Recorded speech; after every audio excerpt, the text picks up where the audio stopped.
Bank Dunia baru saja memperingatkan negara berkembang, termasuk Indonesia, bahwa tingkat utang negara dan bunganya yang tinggi bisa menempatkan negara tersebut dalam keadaan krisis yang serius.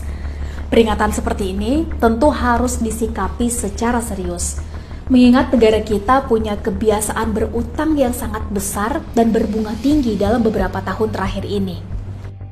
Ya, sebagaimana yang kita ketahui, pada akhir masa jabatannya, Pak SBY mewariskan utang negara kepada Pak Jokowi senilai 2.600-an triliun, dengan bunga tahunan mencapai 133,4 triliun pada akhir tahun 2014. Dan utang tersebut merupakan akumulasi atau total utang dikurangi cicilan tahunan dari awal negeri ini berdiri, bukan hasil utang masa Pak SBY semata.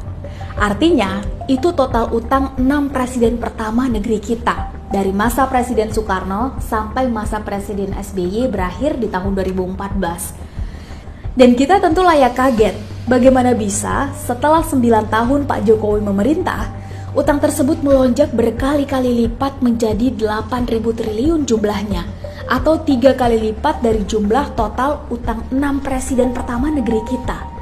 Belum lagi bunganya yang pada tahun depan diperkirakan sudah mencapai hampir 500 triliun setahun. Teman-teman bisa cek langsung informasi ini di situs Kementerian Keuangan atau rilis berita resmi yang ada. Kita bisa bayangkan, tahun depan kita harus membayar hampir 500 triliun hanya untuk membayar bunga utang semata. Bukankah itu melebihi jumlah anggaran untuk pembangunan IKN? Atau bukankah sama saja kita bisa bangun satu IKN setiap tahun dengan hanya cicilan bunganya saja? Bahkan jumlah tadi itu belum termasuk utang BUMN yang terpaksa harus banyak terlilit utang, bahkan banyak diantaranya mengalami kebangkrutan. Oleh karena itu, penting kiranya pada kesempatan kali ini kita merenungkan kembali bahwa semua ini bisa saja terjadi karena kita sudah mulai melenceng dari panduan berekonomi yang sudah Undang-Undang 1945 pasal 33 gariskan. Dan kita harus berbenah kalau tidak ingin negeri ini jatuh dalam krisis atau bahkan kebangkrutan sebagaimana yang sudah dialami negara-negara lain yang tidak bisa keluar dari jerat utang. Kita bisa mulai dengan cara memilih capres, partai, dan caleg yang berkualitas serta punya komitmen lebih untuk mengembalikan lagi bangsa ini pada trek yang seharusnya pada panduan Pancasila dan Undang-Undang Dasar 1945. Mari cek setiap program dan track record calon serta partai yang akan kita pilih. Jauhkan diri dari hoax, politik uang, serta fanatisme buta.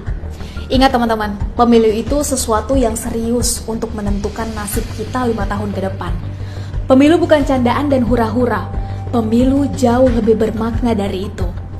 Pemilu adalah momen yang tepat untuk mengevaluasi dan memberi sanksi pemimpin serta partai yang sudah terbukti mengkhianati kita, serta berterima kasih kepada pemimpin dan partai yang sudah memperjuangkan kebaikan kita.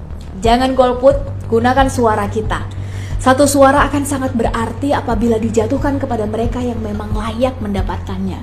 NKRI harga mati, Indonesia harus jaya. Merdeka.